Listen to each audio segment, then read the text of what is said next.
Avec la grâce de Dieu,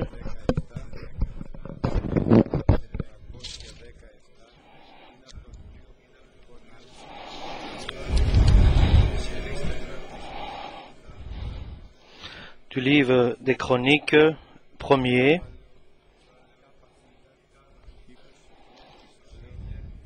chapitre 29 et verset 10.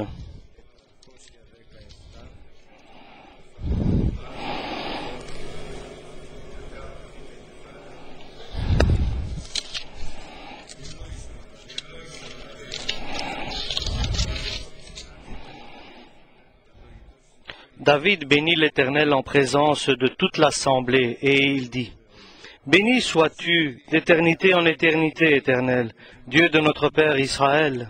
À toi, Éternel, la grandeur, la force et la magnificence, l'éternité et la gloire, car tout ce qui est au ciel et sur la terre t'appartient.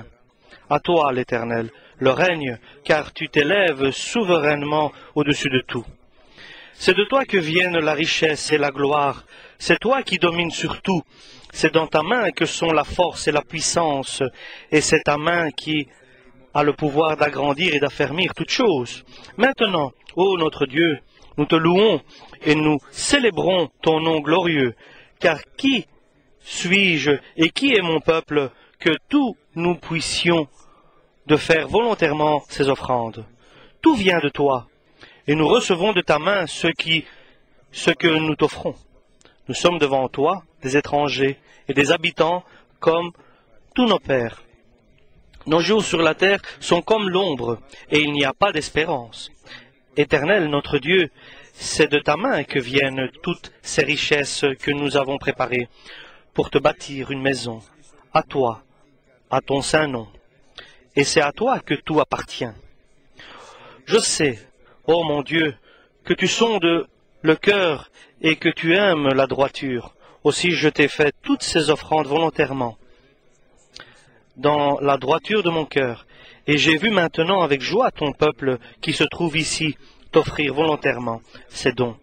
Éternel, Dieu d'Abraham, d'Isaac et d'Israël, notre Père maintient à toujours dans le cœur de ton peuple ses dispositions et ses pensées, et affermit son cœur en toi.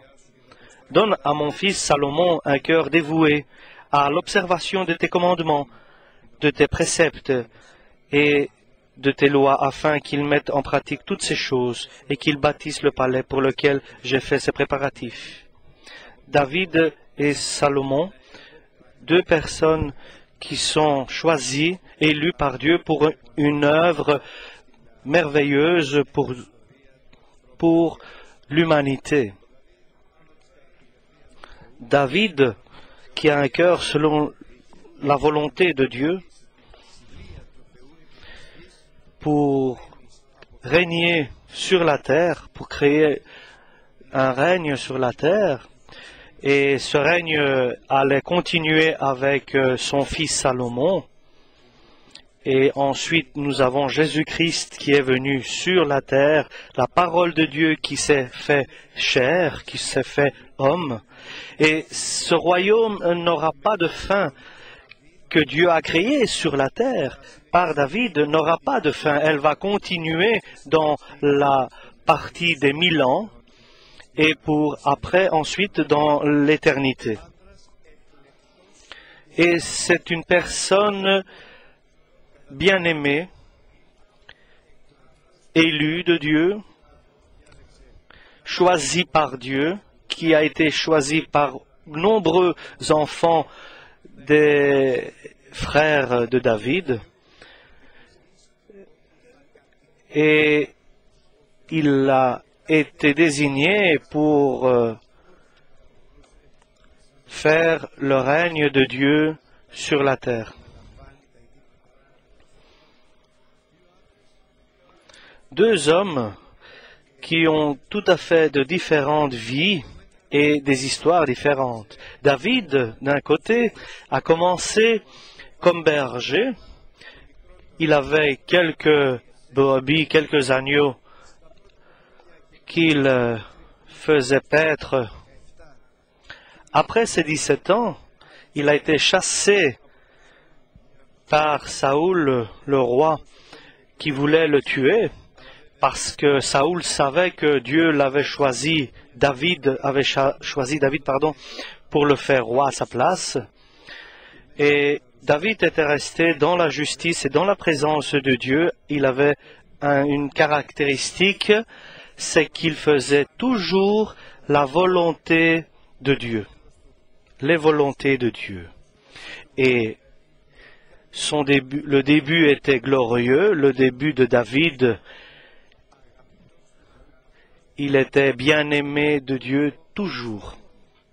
Salomon a commencé très facilement, selon qu'il était le fils du roi David, avec un cœur tendre et doux, et Dieu avait tout préparé pour l'aider à accomplir sa mission, et Dieu lui avait tout donné, il lui avait tout préparé, et c'était simplement dans son pouvoir d'agir et de préparer tout cela. Mais la fin de Salomon a perdu la bienveillance de Dieu, et ça c'est notre message d'aujourd'hui, parce que dans notre vie, ce qui est demandé et ce qui est recherché, c'est que celui qui reste jusqu'à la fin sera sauvé. Et ce que nous cherchons dans notre vie, c'est d'atteindre la fin et que les derniers moments de nos vies soient meilleurs que les premiers moments. C'est-à-dire que nous ressemblions à David et à tous ces personnages de Dieu qui sont morts, comme nous dit la parole, glorieusement, dans une vieillesse agréable, et il avait la gloire et la richesse, et pas une fin qui soit qui ne soit pas agréable à Dieu. Et quelles sont les caractéristiques de ces deux personnages qui ont été guidés par Dieu? Nous allons commencer d'abord par David, et comme nous avons dit, et Dieu l'a choisi parce que son cœur était toujours sincère et toujours droit devant Dieu. Et toujours dans sa vie, David demandait toujours à Dieu ce qu'il devait faire. Il voulait être guidé, commandé, être dirigé par Dieu. Et ça, c'était une caractéristique qui plaît à Dieu. Et nous pouvons dire que son âme, l'âme de David, glorifiait Dieu. Et il reconnaissait que c'était Dieu qui l'avait élevé parmi le peuple d'Israël. C'était la bienveillance de Dieu, la miséricorde de Dieu. Et il se sentait une grande reconnaissance vis-à-vis de Dieu, qui sortait de son cœur. Cette reconnaissance sortait de son âme avec une grande reconnaissance et compréhension de ce qui s'était passé. Et il savait que tout se faisait grâce à Dieu. Tout était au pouvoir de Dieu. À lui revient la force, la puissance et la gloire. Et c'est lui qui permet que tout ce qui se passe sur la terre arrive. Et comme conséquence, c'est que l'homme reçoit, lorsqu'il fait exactement la volonté de Dieu, avoir la bienveillance de Dieu et son approbation. Et tout ce qu'il avait, tout ce que avait David, et tout ce qui arrivait dans sa vie, bon, était venu de Dieu. Il savait que de lui-même, il ne pouvait rien accomplir. Qui suis-je, disait-il, pour que je puisse offrir quelque chose à Dieu? Il reconnaît qu'il est totalement faible comme être humain, mais aussi il confesse quoi qu'il fasse, quoi qu'il s'est passé dans sa vie, c'est Dieu qui a permis que cela arrive. Et tout ce qu'il puisse offrir et intervenir, c'est grâce à Dieu et la force du Saint-Esprit. Et ça, c'est la première chose. La deuxième chose, c'est que ce qu'il fait et ce qu'il donne, c'est un dû. Il doit, ce n'est pas une bonté, c'est un dû qu'il doit, c'est un devoir qu'il doit accomplir. Comme disait Paul, il disait malheur à moi si je ne prêche pas, si je n'annonce pas la parole de la bonne nouvelle. Et comme il agit toujours par la main de Dieu, et il se sent il doit à Dieu, il est redevable à Dieu parce qu'il doit agir, il a une dette, il est obligé de faire ce qu'il fait dans sa vie. Et la troisième chose, quelque chose qui est très sensible et très important, c'est que quoi qu'il fait, il n'y a pas de ruse et d'arrière-pensée. Il ne fait pas quelque chose pour recevoir ou pour être mis devant. Et il disait, je reconnais, Seigneur, que toi, tu es celui qui sonde le cœur et tu prends plaisir à quelqu'un qui est droit dans son cœur et sincère. Et c'est pour cela que je m'offre complètement à toi. Mais il a aussi une droiture devant Dieu, une sincérité, il n'a jamais agi avec ruse ou avec des sous-entendus ou avec des...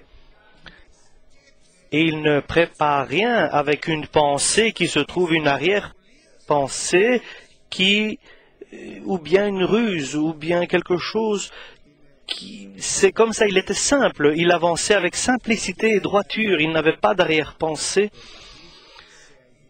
Et c'est pour cela que Dieu le garde dans la sainteté.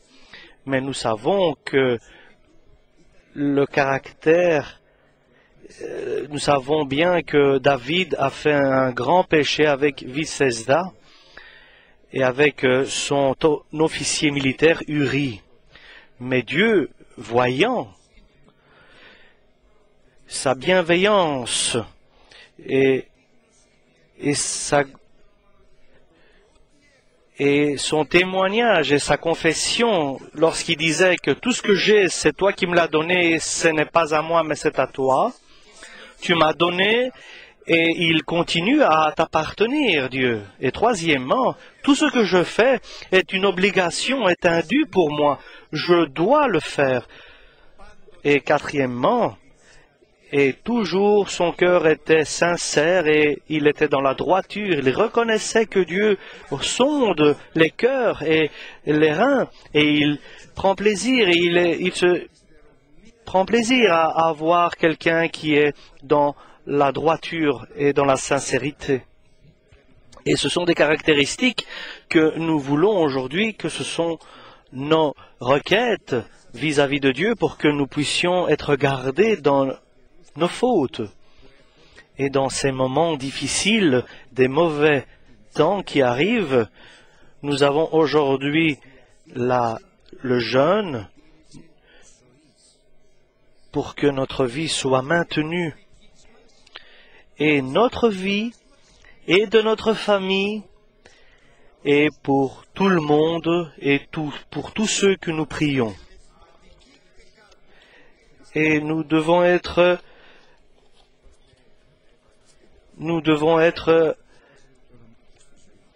efficaces dans ce que nous accomplissons. Au contraire, Salomon, son principal caractère, la principale caractéristique qu'avait Salomon, c'était pas qu'il avait fait un grand péché, mais après avoir demandé à Salomon de demander ce qu'il désire, Dieu lui a donné même ce qu'il n'avait pas demandé.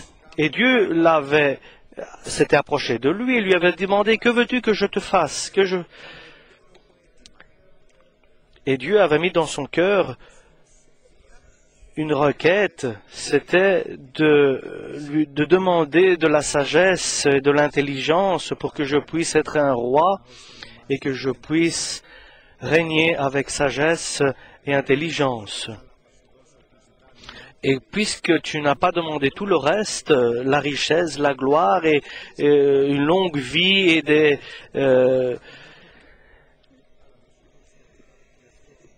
et je vais te donner tout ce que tu n'as pas demandé, mais je vais te donner beaucoup de sagesse que personne n'a eu sur la terre. Et à part cela, la vie de Salomon a commencé à avoir des problèmes avec Dieu. Ses relations avec Dieu a commencé à avoir des problèmes dans sa vie personnelle et ses relations avec Dieu. Au début, il s'est attaché il a attaché son cœur il s'est donné à des femmes, il a donné son cœur à des femmes, et il avait bafoué le premier commandement qui était de donner son cœur d'abord à Dieu, de tout son cœur, de toute son âme, de toute sa force et de tout son esprit. Et la transgression de ce premier commandement à la volonté de Dieu et la convoitise de la chair qui s'était révélée à Salomon, celui qui avait été élu par Dieu, et il s'est égaré de Dieu, il s'est éloigné de Dieu, et en fait son cœur n'a pas été parfait devant Dieu, comme était le cœur de David. Il a agi avec ruse devant Dieu et il n'a pas marché exactement sur les pas que dévoulait Dieu comme son père David. Il avait des convoitises de la chair qui ont couvert le reste.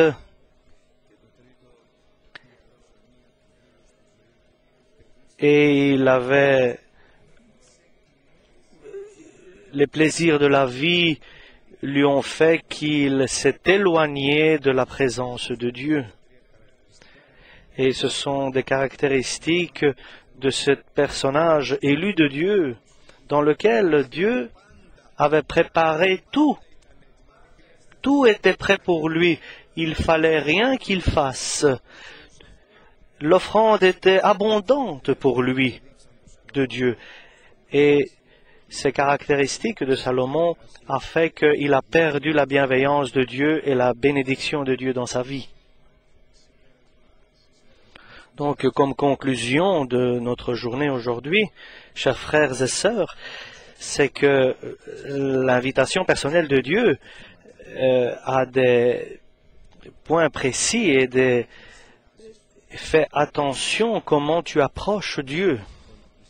Il est très important d'approcher Dieu et la question est la suivante. Comment nous approchons Dieu?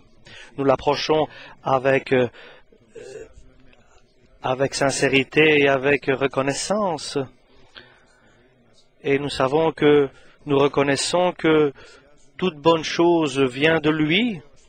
Et est-ce que nous l'approchons et que nous avons un grand dû à lui parce qu'il accomplit toutes nos volontés? Est-ce que nous l'approchons avec un cœur sincère et droit? Est-ce que nous condamnons chaque pensée mauvaise que nous avons? Si cette manière que nous approchons Dieu est vraie dans notre vie, c'est que le Seigneur va effacer nos fautes et nos péchés si nous sommes tomber dans un péché et notre nom restera inscrit dans le livre de la vie, maintenant et pour toujours. Comment nous approchons donc Dieu? Et la deuxième chose est comment nous vivons parmi les hommes, parmi notre entourage. Si nous vivons parmi notre entourage en mettant des obstacles à notre vie, et si nous dépassons ces obstacles et ces protections que nous mettons autour de nous, si nous nous ouvrons et nous allons au-delà de ces limites, et nous regardons autre chose et le plaisir de la vie, c'est alors, si cela, ce sera ce qui va diriger notre vie, alors notre cœur ne sera pas parfait devant Dieu et ne sera pas droit devant Dieu, et notre vie ne sera pas agréable aux yeux de Dieu, et enfin, nous ne pourrons pas approcher de Dieu. Et vous savez, chers frères et sœurs, notre vie et notre âme se trouvent toujours en danger. Et tout le mystère et le secret de la vie qui est bénie, de la bénédiction de Dieu, commence par un verset.